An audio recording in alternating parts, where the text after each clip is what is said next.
बिस्मिल्लाहिर्रहमानिर्रहीम। अस्सलाम वालेकुम। Class 3 science students, lecture number 50। Unit number 8 is here. Your topic is gravity. कशिश अर्ज़ यानी कशिश शकल, इसको कहा जाता है किसी भी चीज़ को अपनी तरफ अट्रैक्ट कर रही है, सो डैट इज ग्रेविटी। जितनी भी चीज़ें ज़मीन की तरफ खिंचाव के फॉर्म में है, ये सारा ग्रेविटी है। So what is gravity? Gravity is a force which tries to pull two objects towards each other. The more massive an object is, the stronger its force of gravity. Okay? Gravity क्या है? ये एक ऐसी ताकत है जो किसी भी ऑब्जेक्ट को पुल करती है, अपनी तरफ खींचती है, या दो ऑब्जेक्ट्स को अपनी तरफ खींचती है।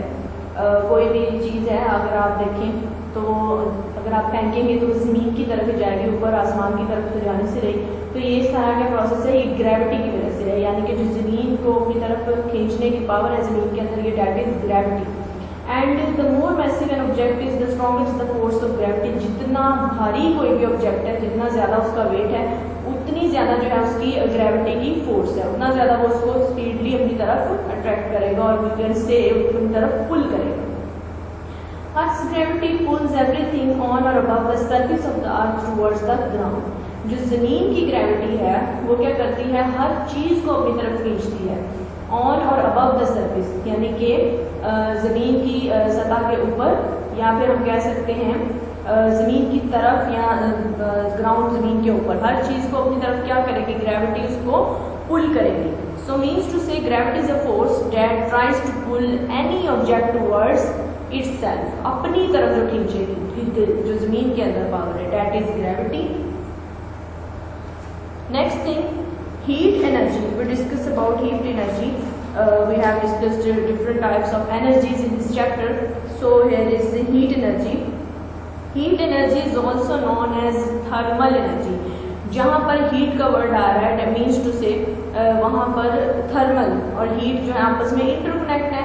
ये heat से relevant ही वर्ड इस्तेमाल होता है thermal का, तो इसको हम लोग heat energy भी कह सकते हैं, हम इसे thermal energy भी कह सकते हैं। And it comes from burning things such as wood, coal, gas and oil. चीज़ों के जलने के अमल से जो हीट प्रोड्यूस होती है, that is called thermal energy, or we can say thermal energy is said to be heat energy. चीज़ों के जलने से, जैसे लकड़ी है, कोयला है, गैस है, ऑयल, ये सारी चीज़ें अगर जलेंगी तो हमारे पास हीट एनर्जी प्रोड्यूस होगी। एज यू नो, टेम्परेचर बढ़ेगा। The burning creates an energy that can be used. इन चीज़ों के जलने से कैसी एनर्जी पैदा होगी जो कि जिसको हम इस्तेमाल कर सकते हैं। Burning gas helps these chefs to cook food. जैसे आप देख सकते हैं towards the लेफ्ट साइड यहाँ पर कि जो भी चीज़ है, कोई भी चीज़, उसको जैसे शेफ कुकिंग कर रहा है तो उसको भी अगर उन्होंने कोई भी फूड बनानी है तो बर्निंग का प्रोसेस इस चीज़ को क्या करेगा, एनहांस करेगा। बर्निंग हो रही है, हीट जो है वो निकल रही है, उसमें से जा रही है, so it increases the heat energy and this is the also known as thermal energy. Lastly we have a topic forms of energy.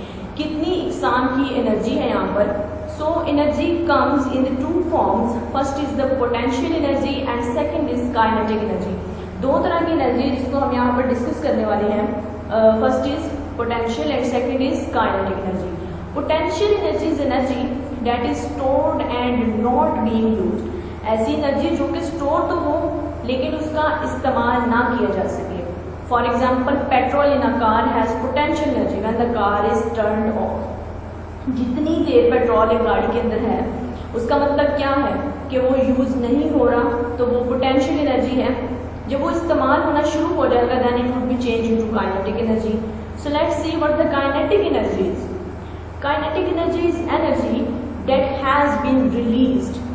So when the car is turned on and the petrol is heated, the kinetic energy allows the car to move. क्या होता है, जब petrol हम उसके अंदर, गाड़ी के अंदर है और वो हम कह सकते हैं उसकी काइनेटिक एनर्जी रिलीज होगी, और जब कार को हम लोग टर्न ऑन करेंगे, when car is turned on, then it is the potential energy. जब हमने कार को टर्न ऑन किया है तो काइनेटिक एनर्जी में चेंज हो जाएगी और गाड़ी जो है, आपकी कार है, वो क्या होगी, मूव करेगी। Means to say the basic difference between the potential energy and the kinetic energy is that potential energy is energy that is stored and not being used, and kinetic energy that has been released. Okay, so we have now important MCQs of this chapter. First thing is you can see on your screen, force make things. Force जो है वो चीज़ों को क्या बना देती है. A option है आपके पास अभी, B beautiful, C move and D none of above. So आपके पास जो थर्ड ऑप्शन है मूव. मूव का मतलब क्या है, चीज़ों का हरकत करना. तो फोर्सेस क्या है, चीज़ों को मूवमेंट में लाती हैं. Just because of force things can move. Second thing is heat energy is also known as dash energy. Heat की जो एनर्जी है उसको कौन सी एनर्जी कहा जाता है, उसको थर्मल एनर्जी कहा जाता है. As I have discussed earlier कि हीट और थर्मल दोनों एक ही चीज़ के लिए इस्तेमाल होते हैं. Work is when a dash is applied to an object. Work काम क्या है, जब हम किसी चीज़ पर कौन सी वाली फोर्स लगाएंगे या क्या उसमें से हम लोग इनमें से इस्तेमाल करेंगे. So first is motion, b force, third आपके पास आ जाता है work and d none of them. So here is option b force, यानी कि ताकत लगाएंगे किसी भी हम ऑब्जेक्ट के ऊपर तो फिर हमारे पास काम होगा. Work is when a force is applied to an object. A match has a lot of dash energy. एक जो मैच होती है, मैचेस की बात करें नॉर्मली घरों में इस्तेमाल की जाती है, आपको पता होगा. तो ये क्या है, इट इज़ मैच के अंदर क्या होता है, कौन सी एनर्जी होती है. A electrical, B chemical, C heat and D kinetic.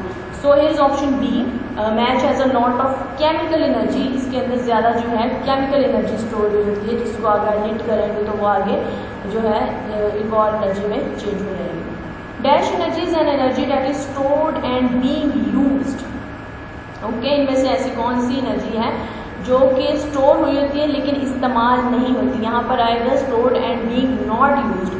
So that is we can say a electrical, b potential, c heat and D kinetic. So option b is correct here, that is potential. And energy is an energy that is stored and not being used. Here the word not is missing, so not being used. So there is option B, that is correct, potential energy. Okay students, lecture ends here. We will meet with new topic. Allah Hafiz.